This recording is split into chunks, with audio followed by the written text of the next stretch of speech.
দেশের বৃহত্তম অবকাঠামো পদ্মা সেতু নির্মাণ কাজের উদ্বোধন হওয়ার কথা রয়েছে আগামী মাসে।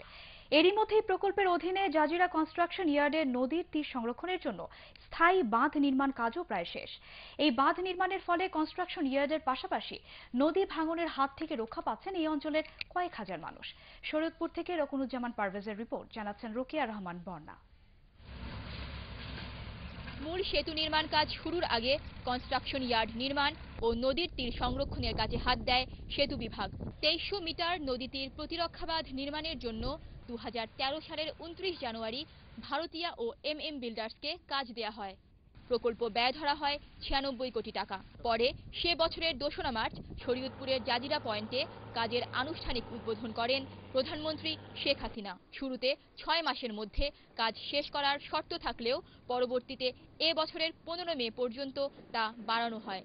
যদিও এরপরও সময়মতো কাজ শেষ করতে পারেনি ঠিকাদারি প্রতিষ্ঠান দুটি। তবে চলতি মাসের মধ্যে কাজ হস্তান্তরের কথা জানিয়েছে ঠিকাদারি প্রতিষ্ঠানের প্রকল্প ব্যবস্থাপক। সামান্য 1% যেটা বাকি আছে সেটা হচ্ছে মাটি ভরাটের কাজ। সেই কাজটা কন্টিনিউ করছে এবং আশা করা যায় 30 তারিখের মধ্যে এই কাজটা কমপ্লিট হয়ে যাবে। নদী ভাঙনের ফলে প্রতি বছরই একাধিকবার ঘরবাড়ি ও ব্যবসা প্রতিষ্ঠান স্থানান্তর করার প্রয়োজন হতো স্থানীয়দের।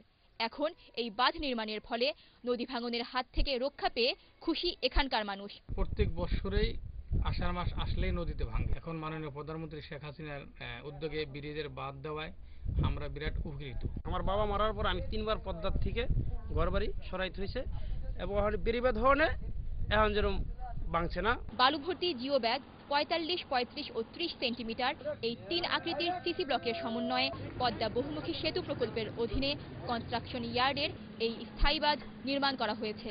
কাজের গুণগত মান নিয়েও সন্তোষ জানিয়েছেন সেতু বিভাগের কর্মকর্তা। আশেপাশে অনেক মানুষ বাড়িঘর নির্মাণ করছে, জীবনের প্রাণ সঞ্চার পেয়েছে যে নদী ভাঙন হবে না। নির্ধারিত সময়ে পদ্মা বহুমুখী সেতু প্রকল্পের কাজ শুরু এবং শেষ হবে এখন এমন প্রত্যাশাই করছেন দক্ষিণবঙ্গের 21 জেলার মানুষ। Bureau report, ATN Bangla.